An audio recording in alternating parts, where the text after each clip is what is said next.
அனைவருக்கும் மதிய வணக்கம்ங்க. இப்போ எங்கே இருக்குன்னு பார்த்தீங்கன்னா கள்ளிமந்தயம் நீலாங்காளி வலசில் இருக்கேன். இப்போ நம்ம நீலாங்காளி வலசில் 2 சைடு செஞ்சிட்ருக்கிறோம். இது வந்து பார்த்திங்கன்னா கம்ப்ளீட்டாக ஒர்க் முடிஞ்சுது. இந்த சைடுக்கு வந்து பார்த்திங்கன்னா செராமிக்கில் ஆண்டிகிரேட்னு சொல்லுவோம் கலரு. ரெட்டில் சின்ன சின்ன டாட் அந்த மாதிரி போட்டிருக்கேன். வீட்டுக்கே பண்ணியிருக்கிறோம். 4 கார்னர்னு சொல்லுவோம்.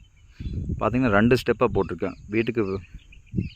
வீட்டுக்கு பின்னாடியும் வீட்டுக்கு முன்னாடியும் 2 இதாக போட்டிருக்கேன். கள்ளிமந்தயம் நீலாங்காளி வலசு சைட்டில் இருக்கேன்.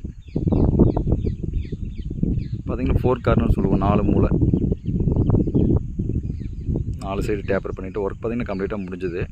சுற்றியும் மல்டிவுட்டில் தூவானம்னு சொல்லி வச்சுருக்கிறோம். பார்த்திங்கன்னா தெரியும், ஃபஸ்ட்டு இந்த வீடு வந்து சிமெண்ட் சீட் போட்டிருந்தாங்க. அது எடுத்துகிட்டு நம்ம வந்து இந்த செராமிக் ஓடு போட்டு கொடுத்துருக்குறோம். அகஸ்தியா டைல் பொறுத்தவரை நீங்கள் எந்த ஊராக வந்து பண்ணி கொடுத்துட்ருக்குறோம். செராமிக் ஓடு, பிரேசில், ஸ்பெயின் இந்த மாதிரி ஓடு பண்ணி கொடுத்துட்ருக்கோம். செராமிக் ஓட்டில் நிறைய கலர்ஸ் இருக்குது. இந்த சைட்டுக்கு வந்து ஆண்டிகிரேட்னு போட்டிருக்கேன். இது பக்கத்து சைட்டு ஒன்று பண்ணியிருக்கிறோம். அதுக்கு வந்து பார்த்திங்கன்னா ஸ்டீல் கிரேன்னு சொல்லி போட்டிருக்கேன் சைட்டுக்கு. அகஸ்தியா டைல் வாழ்க வளமுடன். நன்றிங்க. நீலாங்காளி வலசில் நம்ம 2 சைடு செஞ்சுருக்கிறோம். இந்த சைட்டு கம்ப்ளீட்டாக முடிஞ்சுது, அந்த சைட்டும் ஒர்க் முடிஞ்சுது.